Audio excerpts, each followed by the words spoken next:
Birinchi bo'lib Baytullohni qurgan bu Odam alayhissalom. Otamiz Odam alayhissalom qurgan Baytullohni. Odam alayhissalom Baytullohni qurib, atrofida 7 marotaba tavof qilib aylangan. Aylanib bo'lib, tavofdan so'ng Alloh taolodan so'rayaptiki, Parvardigor, har bir mehnat qilgan inson mehnati tugagandan so'ng haqqini oladi. Meni ajrim nima bo'ladi endi deb Alloh taolodan so'radi Odam alayhissalom. Shunda Alloh subhanahu va taolo Odam alayhissalomga vahiy qilib,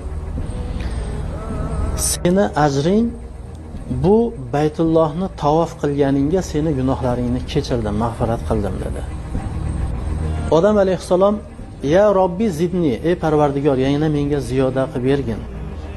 Shunda Alloh taolo yana vahiy qilib, shu seni avlodingdan to davri qiyomatgacha qaysi bir inson kelib Baytullohni tavof qiladigan bo'lsa,